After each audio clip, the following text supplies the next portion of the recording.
Hey, everybody. What's going on? Happy Sunday evening to you. My name is Gregory Bloomfield, and welcome to season 4.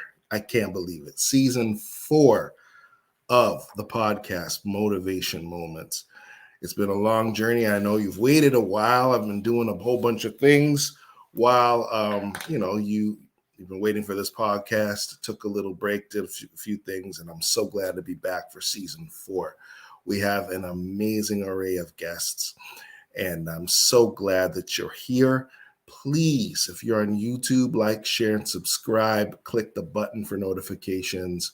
We'd love to have you as a subscriber so you get notified of our content and you can join this wonderful community. And if you're on Facebook, please follow the page Motivation Moments with Gregory Bloomfield. And please interact. Please, comment. Please say things. And let us know how you're feeling. Ask questions, have comments. We want this to be as interactive as possible. Thank you so much to our wonderful producer, Dr. Alonda Kusamo, who always has the best music to intros and outros for this wonderful podcast. So thank you so much for tuning in.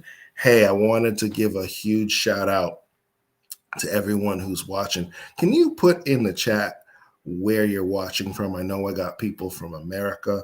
I know I got people from Canada.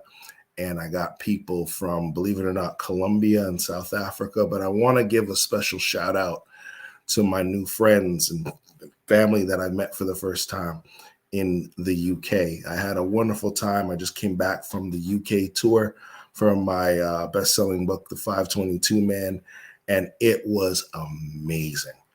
Shout out to everyone there, especially to the Lusham Seventh-day Adventist Church who hosted it, who had me be their speaker for men's ministry. We had 20 men rededicate their lives to Christ. So I'm so happy to see that. People came up to the altar and said, you know what? Yes, I want to be a man of principle and of integrity. So I was so proud to see that. And special shout out to the one who arranged this event was Julie Corian in the UK from Lusham Church, my good friend who put up with me and showed me around London. It was great. And the men's ministry retreat that happened out there where we climbed a mountain and came back down. So I'm going to be posting some of these photos on my social media pages. I just haven't had a chance to do that yet, but I hope to do that this week at some point in time. And I also want to say shout out to Brother Ray Patrick from Adventist Radio in London and Premier Gospel Radio as well, who had me be a host there in the men's walking group.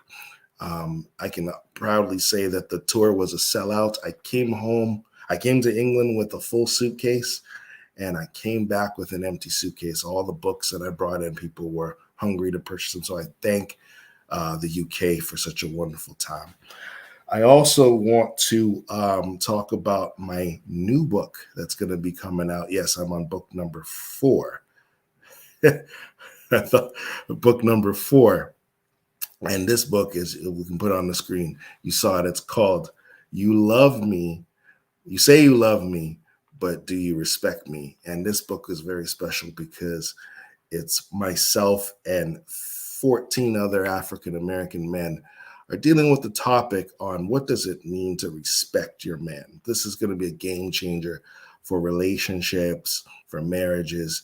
And this is written from a male perspective. These are men of faith, and we're explaining what that basically means to us. And our launch party is going to be on September the 12th on YouTube and Facebook, all the platforms you see there. Shout out to P. Coffee Brown and DFG Publishing House and all the amazing authors that are on this book. This book is going to be amazing. So if you want to pre-order a copy, you still can at my website, which is www.sisterpamelapublishing.com. So if you want to pre-order a copy of the book now, you need to pre-order between now and Tuesday. The price goes up when we do the release. So you want to get it at the price that's listed on the flyer.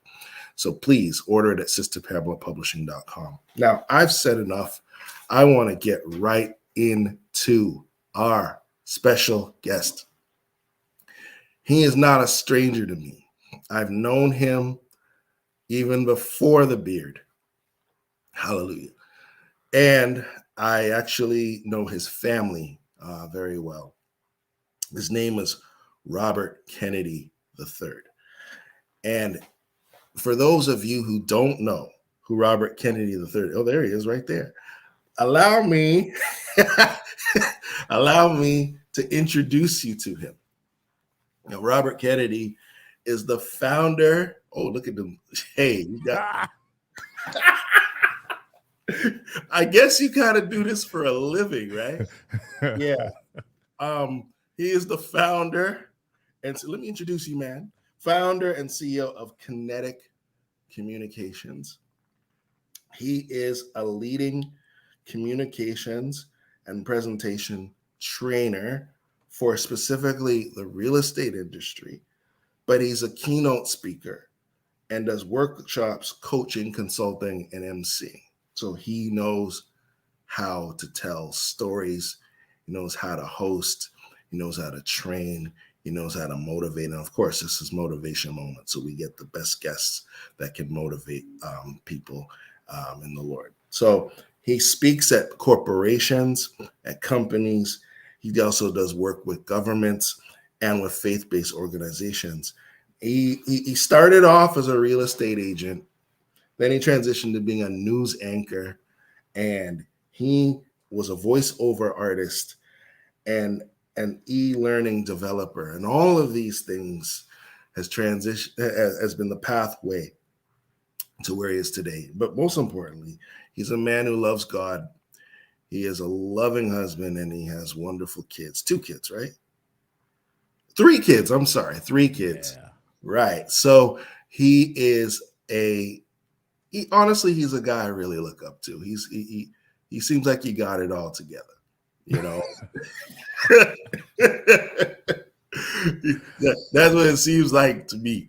So, you know, I really want to salute him in a special way, and I welcome him to being our first guest, kicking off season 4 of Motivation Moments with Gregory Bloomfield. Welcome, RK3. Welcome, Robert Kennedy III. Hey, man, listen, this is show number 1 of the season. I want us to enter this thing with a little energy and do a little dance break real quick. You ready? All I need you to do is say, ladies and gentlemen, introducing Robert Kennedy III. You ready? Okay. Go ahead. Ready. Ladies and gentlemen, introducing the one and only Robert Kennedy III. Hey! Yes, sir. Oh, wow. We got the graphics. We got Tony the Tiger. Okay. You know. Hey! Yes, sir. You can tell we know each other, right? What is that cow doing?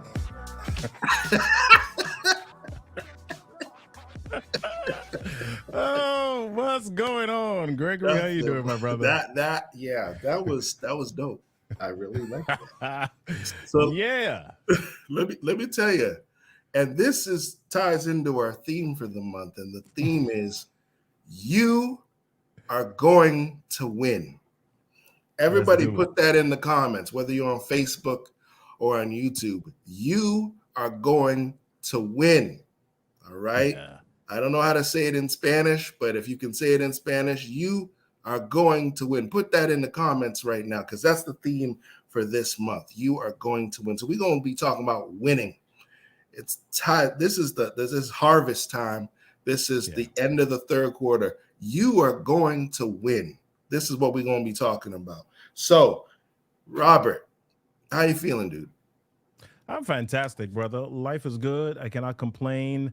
I am above ground. I'm breathing. Man, anything else in life is secondary. Anything else doesn't even matter, because God's seen fit to make me see one more day. As my pastor says, I'm so thankful that last night was not my last night. So I'm just glad. I'm just glad to be here, brother. Any day above ground is a good day, you know? Yeah. The fact that you wake up, you have hope. And I really believe the fact that you can make it right, or you can try something new, the fact that you can do this, the fact that you can you know, do this or whatever, you're winning. Because Yeah. some people can't even do that. So we have a lot to give the Lord praise and honor, right? So Yeah. let's get right into it. So what does winning? We're talking about you are going to win. Yeah. Let's make it personal. What does winning look like to you? Brother, we just talked about it. I I, mean, yeah. you get up, you win, right? I think Mm, a lot of times when we talk about winning, we really come from this place of comparison. It's like, am I doing better than this person? Am I reaching this level or this standard? And we live in a social media generation where we're on IG, we're on Threads now, we're on Facebook, we're on TikTok, and we're comparing our lives to mhm. these other people. And if we don't meet up to those standards, we're like, oh my gosh, I'm totally failing. I'm not winning. I'm losing. I'm behind. I'm not enough. And winning, man, everybody's winning. Everybody's finish line, everybody's milestones are different. And so for me, winning is number one, breathing. Number two, my family is together. We're they're happy. You know, Mm, I've got three kids. My daughter's a junior in college. My sons are freshmen and not freshmen. Oh my gosh, senior and sophomore in high school, and they're doing well. They're leaders. They're just, man. My life is great, dude. yeah, I can't complain, man. yeah, man. I'm not in a hospital somewhere. That's I man. I'm winning every day, winning Yeah, every moment of every day, dude. yeah. Like, thank you for saying that because not even 2 hours ago, Mm, my mother's here. Shout out to my mom who's watching. She's here. She's actually in the house upstairs, but she's watching the broadcast. mm, And just not that long ago, my kids were here too. So my mother and my kids, her grandkids, they don't see each other often. And we mm. were able to like eat a meal together and Yep. watch television, watch the Patriots lose, unfortunately. But we were able to watch the game, hang out, and just coexist. Shout out to the Patriots fans. Eagles fans, I'm not. Yeah, they put your hand up. You better play that music again. All you Eagles fans, you reap what you sow. That's why you. Anyway, the point of the matter is this: is that listen, we have those moments. The fact that my children are doing well. My son is a junior in high school, and Mm. he is now a starter on his football team. He's a corner, Love it. right? Love it. My daughter made she's now a freshman in the same high school, and Mm. she's on the volleyball team. I'm getting ready to see her game tomorrow. You know, my mother is in good health. We were able to go to England together and see our family in London, and she could see me preach in front of Yeah. all this audience in this church, in Lucian Church, and it was just such a wonderful thing. So the thing that also makes it a winning season is that I know what it is to lose, Mm. and winning is a lot better. And I just want to encourage someone Yeah. that if you really take the time to look over your life, it may not be exactly what you want it to be, Mm. but you are a winner. Yeah. Yeah. I think, man, if I were to respond to that, I love that you used the word season Mm, after your winning, because a lot of times we think about winning as this binary thing. Either I'm winning or I'm losing. And we look at our lives as, oh my gosh, I'm always losing. And even in the losing, even in the moments of failure, even in the moments where you have not reached your potential, there's opportunity there, mm, right? There's stuff to learn, there's feedback. I think in every loss. So let's talk about the Patriots for a second, right? So Tom Brady, who was a former Patriots coach, now not coach, quarterback, now retired, went to the Super Bowl 9 times, right? And there were two of those that he lost in painstaking fashion, right? But do you think that in losing the Super Bowl, Tom Brady was like, oh my gosh, the earth has ended. My life is done. I will never play football again. He's like, nope, let me go back to the drawing board. Let me figure out what was the thing that we missed this season so that we can get back there the mm, next time. Right. And so that's what winning is. Winning's a mindset. Winning is not a physical state that you are always in or not in. It's mm, it's how you operate and or how you approach whatever happens to you in life. I look at motivational speaker Nick Vujicic. If you've never heard about him, look him up. Nick Vujicic was born without arms and without legs, right? So he's got a couple of appendages that he's able to kind of waddle around if he's on a table or something of that nature. But he's one of the top earning motivational speakers in the world. You think somebody that was born like that would say, "Oh my gosh, my life is over. I'm losing. Why would God create me this way?" Right?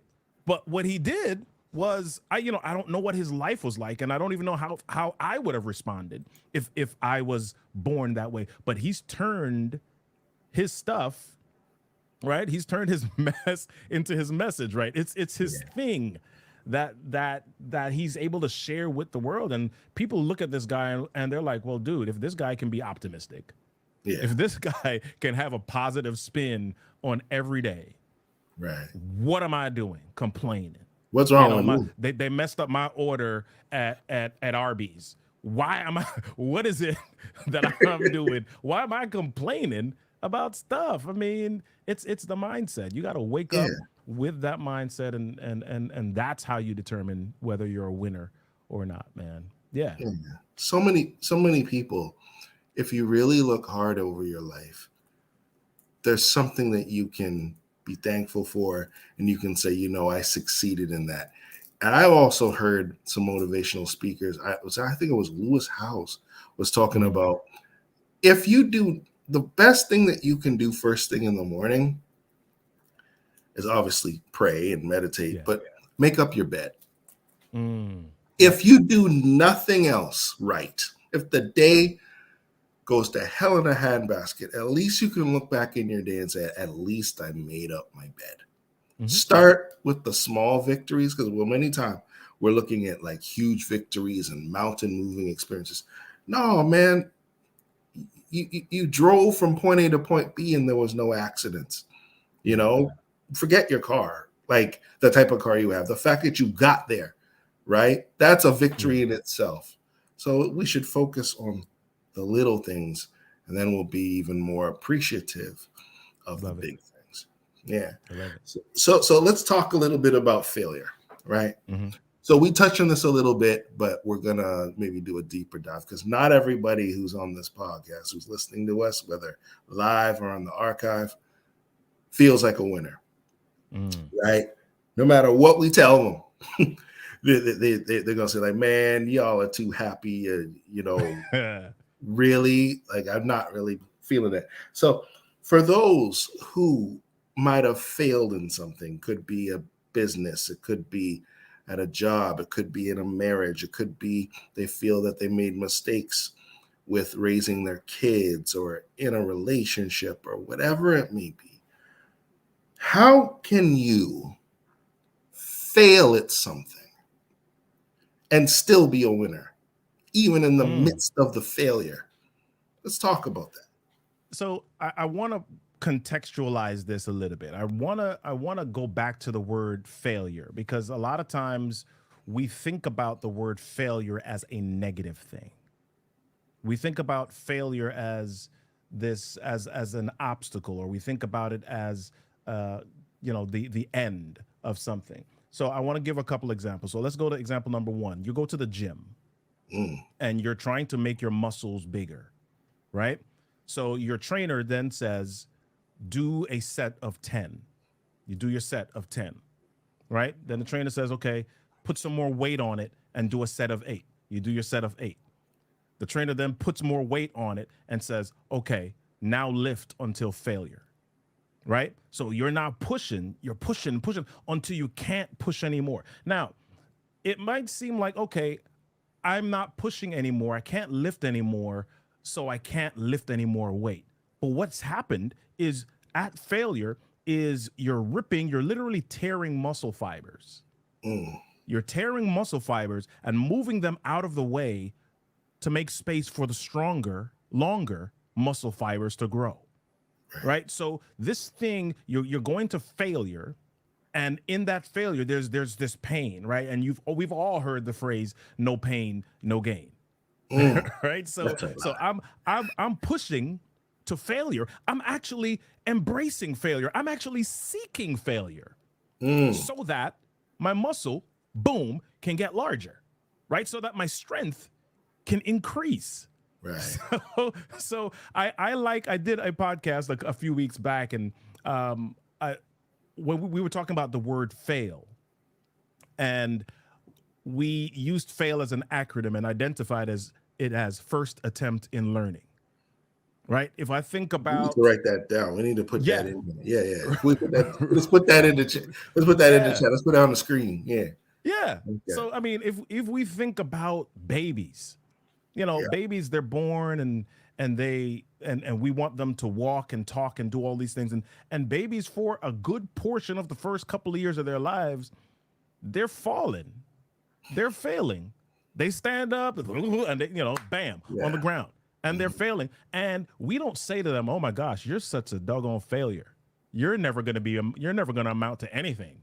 You're Mm. such a wimp." We don't say that stuff to them because we know, okay, yeah, in order for them to begin to walk, in order for them to begin to move forward, in order for them to win, they've Yes. got to understand the process of balance. And in order to understand the process of balance, there's going to be some falls. They've got to step left, right. They've got to figure out how these things work. And so I don't know where it switches. Somewhere along the way, we begin to look at failure as this thing, but failure is a teacher. Failure, every time something doesn't work out, I ask myself, what's the lesson Yes. inside of that? What did I learn from that? And how can I use that as a stepping stone to my next win?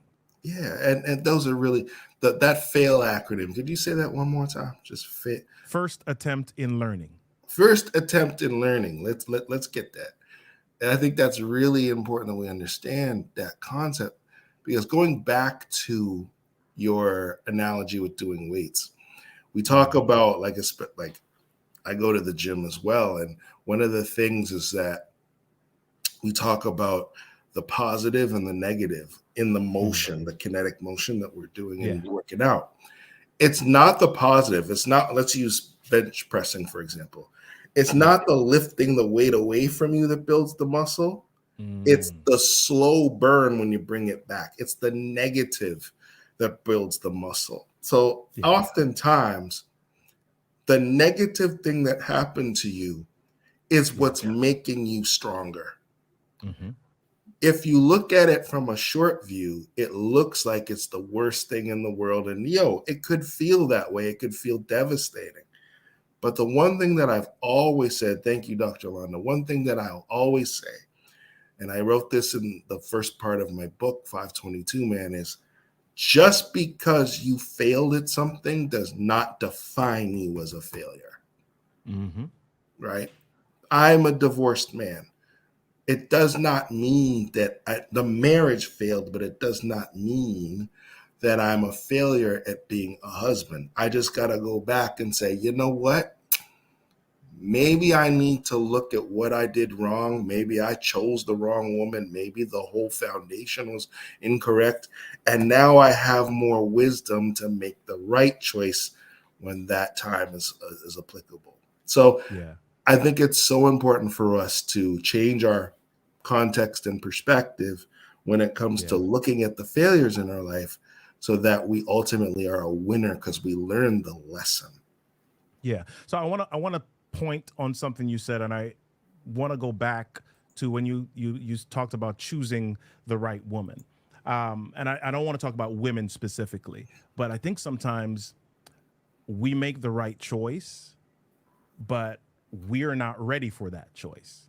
That's There's true as well. sometimes that we make the right choice, and we ourselves, and I'm not just relating this to marriage. There's sometimes that we ourselves are not at the place where we are ready or willing to do some of the work that it would take in order to make that right choice Right. work in the way that it needs to. So and I bring that up. I bring that up because I really want, as people walk away from here, um, I want us to think about what is the internal work that I need to do as well, Mhm. rather than just what choice do I need to make. Yeah, the choice is absolutely a piece of it. But as I fail, as I mess up, there's some things that I look at. Okay, what did I learn? Number one, but what is it about me that I need to either adjust, or what am I noticing about who I'm becoming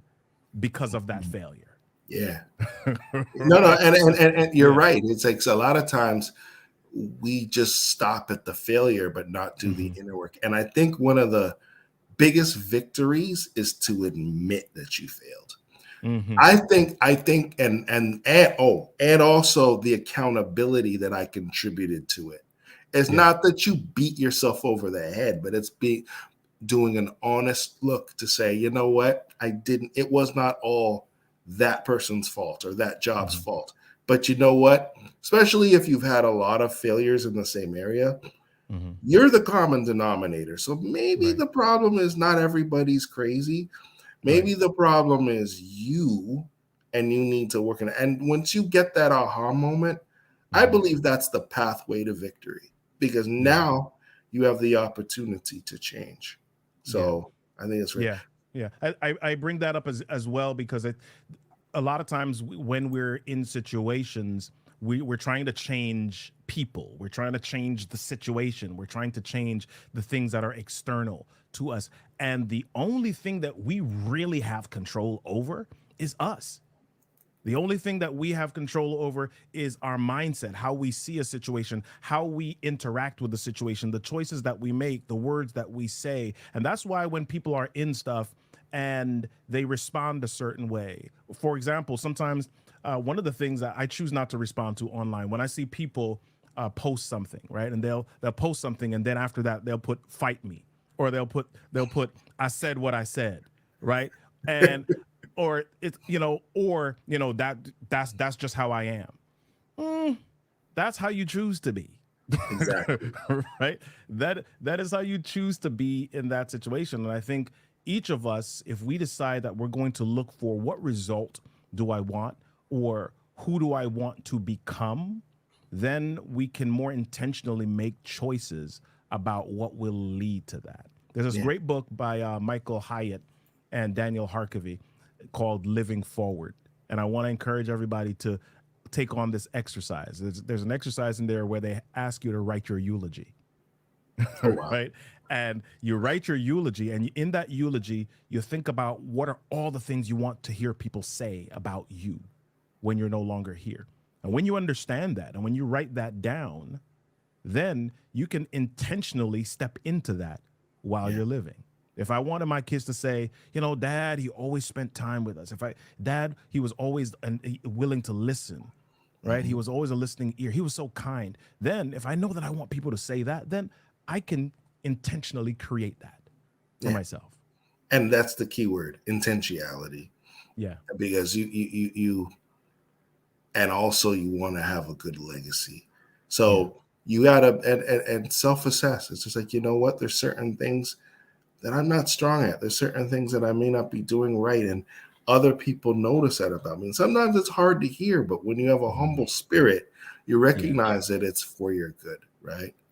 So let me, first of all, everyone who's here, like, share, subscribe. This is so far an amazing conversation. It's going to get even more deep.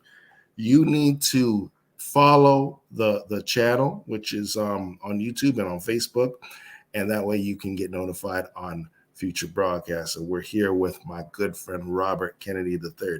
I want to ask you a question. We're talking about failure. We're talking about Yeah. success. We're talking about you are going to win, brother. I want you to open up. Yeah. You're gonna open up now. What would you say was your biggest failure, which led to your biggest comeback? Like, something that was devastating. You didn't know Mhm. how you were gonna make it. You're like, and you could even look at yourself and say that, man, I'm stupid, man. I messed that up major time. What have you ever had like one of those? What are you thinking? What in the Yeah. world was I thinking? But that Yeah. moment was a ended up becoming a blessing, because God catapulted you to a Yeah. new season, and it almost led you to say thank you for that failure. So, Yeah. tell us a situation in your Man, own. I think we all have moments in our lives where we wish we could have had the moment again so that we could make some different choices Mhm. about. But I'm also at the space where I recognize that the choices that I've made have led me to be who I am right now. And I don't regret the choices. People ask the question, like, what do you regret in your life? I don't regret anything because the bad choices that I made have now given me the opportunity to share with someone else that choice and how they might begin to navigate their life. And maybe that's what God has for me. Maybe that's the ministry that he's led me to, right? Not that God predestined me to mess up in a certain way, right? But there have been all sorts of things, man. I think about my third business. I was at this place in my business where I decided that I wanted to scale. I decided that I wanted to hire more people and get larger contracts. And so I got this one contract, and I was not able to, we didn't have capital up front to pay everybody. So I decided that I was going to do this thing called invoicing or factoring, right? For those of you that are in business, don't do that.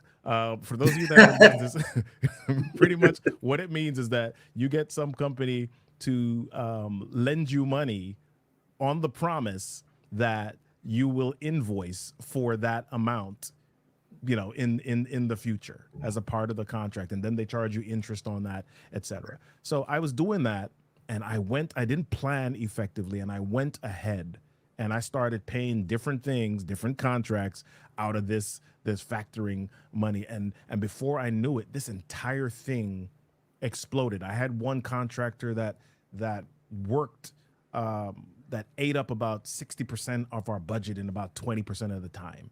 And so it was just this crazy time, right? And so I'm losing money.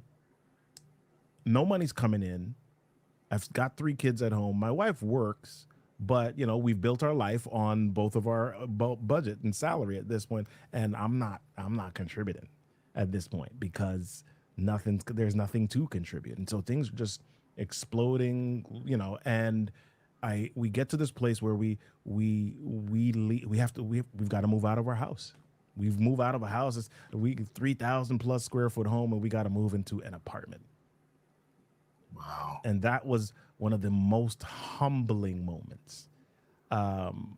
Because you kind of get, not that you're proud or arrogant, but people come to your house like, oh, it's a nice house, nice place, and then our kids are at the place where they're telling their friends, oh yeah, we got a nice house, and then Then it's like, you yo. you got to explain we're in an apartment, now, right? Yeah. And so, but going through that, number one, it allowed, and we got sued and all sorts of stuff in that moment, in that time.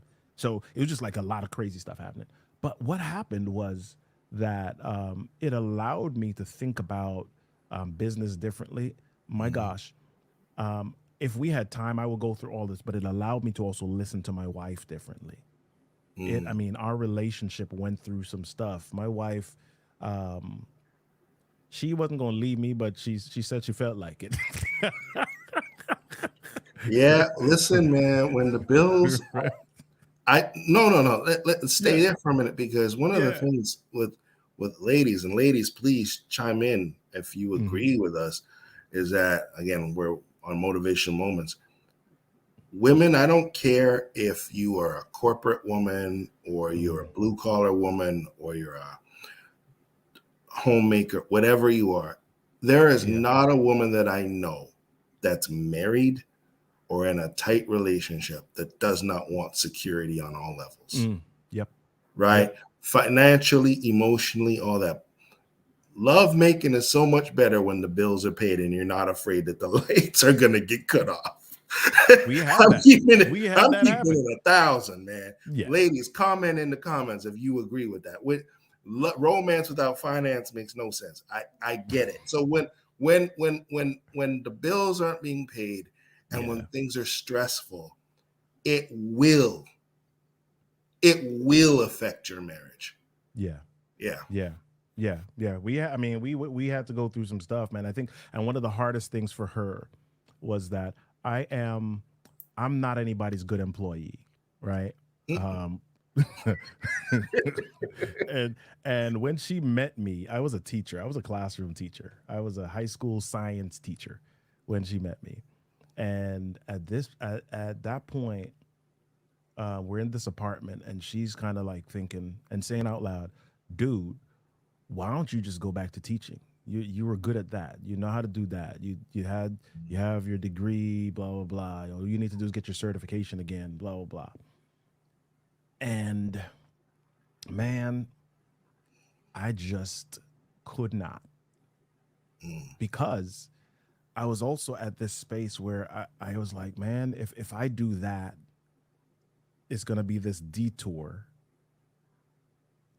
away from where I know that God is leading me. And I mean, if I go back through all of the different stages of failures, being fired, being let go, losing jobs, etc. Um, inside of all of that was God saying to me, dude, stop trying to do it your own way. Stop trying to depend on other people for your finance. Stop trying to depend on other people for your sustenance, right? I've got you, and I've built you a certain way. I've built you as a dreamer. I've built you as somebody who's creative. I've built you as somebody with ideas. I've built you as somebody who's a little bit impatient with progress when it goes a certain speed, right? Yeah, yeah, yeah. That's how I built you. That, that's how I built you, right? Hmm. And so I had to get to a place where I was like, okay, you know what? Yeah, I have to trust that God is going to take care of my family while we figure this out, because I certainly cannot do it in my own strength. Me deciding that I'm going to go work for UPS or go back to teach isn't going to solve this thing. And Yeah. so it was that time where we do, my wife and I, and we had I just had to put my head down and rebuild a business, And so, yeah, we've been about 10 years strong now. And it's just been, business has continued to grow. We've continued to niche down. Now we are niched down into the real estate space. And it's just been this journey. And she says to me all the time, nothing is wasted. All of these different things that we've been through, all of the different disappointments, all of the lessons that we've learned, nothing is wasted, because all of that makes up who you are and how you reach people, and your personality and your energy that you're able to give to people now is because of those experiences that you've been through, and the joy that you have that that you made it over that mountain and you got some more to come. Yeah. So, and that's a wonderful story. How long have you been married now? This has been like over 15 years, right? 20 years? This August was 23 years. 23. August 23. Listen up, everyone. 23 years, and Yeah. your marriage will go through some storms. Yeah. But praise God for your wife, and praise God for you that you held it together. But in the midst of all of that, and that's a wonderful story. Hmm. Let's go back to the topic. Yeah. Did you feel in the midst of these setbacks that you were a winner? Bruh, I was numb. I was just, it was, I felt like I felt like I was letting my family down. I felt like I was I was kind of caught in the middle of you gotta go, you gotta put your head down and do something, but you don't exactly know what you need to do. But um you still need to bring some money into this piece, right? And Yeah. I felt like I was letting my family down, and I fought every day to not allow that to overtake me. In Mm. situations like that, it's easy for people to get into depression, right? It's Yes. easy for people to just kind of get overwhelmed by feelings, and I had to read, I had to pray, I had to get out of my house, I had to walk, I had to spend time with God, I had to just really sometimes plead with God. And and it's and the the most aggravating thing is like you're in those moments and you're pleading with God and you ain't hearing nothing. Oh, geez. Talk about that. It's the you worst. ain't hearing, The, dude. the most frustrating thing is like, Yeah, Lord, I need a sign. I yeah, need direction. So yeah, Lord, if it really is your will, make the fleece wet and the ground yeah, dry. And what yeah, happens is that nothing is wet. So it's yeah, like, Lord, did you hear what I need you to do? yeah, It's like, and it's like, Lord, where are you? The moments where you don't hear God is like yeah. the scariest part. But I've always something to that point is Mhm. that I always use the analogy. You said that you were a teacher, right? I remember Mm, when I was in school or when I was in college, it's like whenever we are tested, that's when your teacher's silent right, because man. he can't be teaching you when you're tested. But Right. rest assured, because God is not an unfair God and he's not a tyrant, he's Mm, never going to give you a test that he has not given you the answer to in the training, right? wow. So, what type of an educator would you be if you're giving a test and you never taught the material before the test, Right, right? right. That's the way God is. So, when God is silent, know that he's equipped you with That's the dude. That's so good. information That's so good. before the test. You got to go Yeah, back in your Bible, go back to a sermon, go back to a book, go back to whatever resources that occurred yeah, before the test, and the answer is there for the yeah, season. yeah, Hallelujah. yeah, yeah, yeah, yeah, yeah. Yeah, that's man. Yeah, That's good. yeah, That's yeah, good. yeah. And if you Yeah. fail the test, it's only because you did not take the lessons from prior to the test. And God will give you a repeat test Mm-hmm. over and over and over until you get it because he Yeah, wants you to get it. yeah, Yeah. yeah. So Man, yeah. That's so. I'm gonna use that one. I you might please give go you ahead. some credit. I might give you credit for I'll the give you my teacher cash app. silent thing during the test. But I'll give you, yeah, yeah. Gregory. yeah, let's We're go. here with we're here with Robert Kennedy III with Motivation Moments. Like, share, and subscribe on YouTube and follow. Hey, listen, we're talking about scriptures, right? Yeah. What and that I love what your the story of the transparency and the vulnerability, what you said, because a lot of times men we want to feel like we got it together. And I love the fact that you listen to your wife. And I love the fact, based on what you're telling me, that your Hmm. wife never emasculated you because of the situation, but stuck Right. by you and worked with you. Yes, there might have been some arguments, as us Jamaicans say, Yeah. sometimes teeth and tongue will meet. Yeah. But she stuck by you and you made it worth it for her to Yeah. stick by you. You didn't play her That's the right. fool, right? That's right. So it was tough, but y'all made it. That's very inspiring. Yeah. What are your go-to scriptures when you go through these types of problems? Like what do you run to? Man, there's so many good scriptures. There are a couple. Jeremiah 29:11. I know the plans I have for you, plans to prosper you, not to harm you, plan to give you hope and a future. Mhm. Reminds me that God has this plan. Anything that I'm going through right now is not something that just kind of came up accidentally. God Mhm. foresaw this and he's already made a way for me on the other side of this. Yes. And so I love that. My other favorite one is Philippians 4:6 and 7, man. Be anxious for nothing, Yes, sir. but in everything, with prayer and thanksgiving and supplication, make your requests known unto God, and the peace that passes all understanding will guard your heart and mind in Christ Jesus. Man, I don't even have to go through the rest of it. Just the be anxious for nothing part, right? Just don't you worry about a thing. That thing is just whenever you start to feel um, worry or fear creep up on you, man. I remember during that whole situation where, the business was crumbling, we had at the time a Cadillac Escalade. Ooh. What Right? color? What color? What color? It, What it color? was it was pearl. It was white pearl, my dude. Yeah. White Yeah. pearl. Yes, sir. And there's Yes, something sir. about I can say in Maryland, When you Yeah. driving them cars, like it's like the chocolate city of the Northeast. Yeah. Black Yeah. man in a nice car with a beautiful family and a nice Yeah. house. Yes, Brother sir. man. So we have this Escalade, and stuff is happening at this time, and our bills are not getting paid like they need to be. Jesus. And there were nights that I'm up waiting, watching to see if the repo dude was gonna come. Yeah. And you know, sometimes when you are worrying, you do some of the dumbest things. You're kind of like, if you, as I think back now, I'm kind of like, it's like up 2 o'clock in the morning looking through the window. Like, dude, Mm-mm. what you gonna do? Jump out the window and jump in front of the tow truck? Listen, I mean, my friends in Dr. Alana, we joke about this a lot. I say, listen, man, in the Kojic church, they talk about, yeah. have you ever walked the floor? You just walk the floor.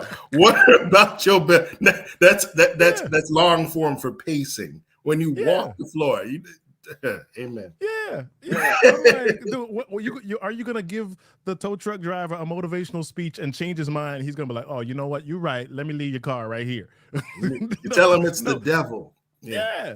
So I mean, in those times, you kind of you look at the text and you realize how silly Mm. worrying is, right? And I forgot, a friend of mine said um, that worry is a mild form of atheism. Mm. We need to type that in there. We need to put that in the Right? bottom. Yes, sir. Worry is a mild form of atheism. It's kind of like you're at the space where you're trying to figure out in your brain how you can handle something. Mm. Right? You know that you don't have the capacity, but you're trying to you're trying to figure out the future of something. You're actually creating stories in your brain about the future of something that are not true. Number one, it hasn't Right. happened yet. You have no control over the future. I mean, except in the immediate. You can choose actions. You can make actions. What happens with those actions are beyond your control, right? But I mean, worrying, sitting up and worrying. That's not it. It's like being in a rocking chair, rocking back and forth, and thinking that you're Yeah, gonna get to New York when you're living in Boston. No, yeah, sir. yeah. No, that's not it. And that's thank you, Dr. Leno, for worrying as a mild form of atheism. Someone needs to hear that. Someone may be Yeah. worrying right now about everything. Listen, you're a winner. You're a Mm-hmm. winner. Shout out to Michael Claiborne and the Commanders. He's going to come on a couple of weeks. But one of the things, if you're a commander, you can command your morning. You don't Mm. have to worry about anything. Yes, you can be concerned. Yes, Yeah. you should have an action plan, but worrying is taking God out of the equation and thinking that you can do it all yourself. So I Yep. agree with you with that. Yep. With the few minutes we have left, I wanted to also ask you this question, and I love your scriptures. One of my favorite scriptures, Psalms 37:35. I've never seen the righteous Mm. forsaken or or him See begging bread. begging bread. See begging Yeah. bread. Thank you. So, Mm-hmm. like, I know for myself that if I'm a part of the righteousness of God, if He's covered me with His righteousness, He is Yeah. not gonna make me fall on my face for trusting and believing in Him and living for Him. That's Living right. for God will pay off, and their dividends and benefits. Bless the Lord, oh my soul, And Psalm all. 103, and Yep. all that's within me, bless His holy name, and forget not His benefits. Yep. Right? So that's so important. One final question before we conclude. Once again, if you're really enjoying this broadcast today, season 4, please write a comment. Please put a thumbs up in whatever mode you're using, Facebook or YouTube. This is Motivational Moments with my special guest, Robert Kennedy III.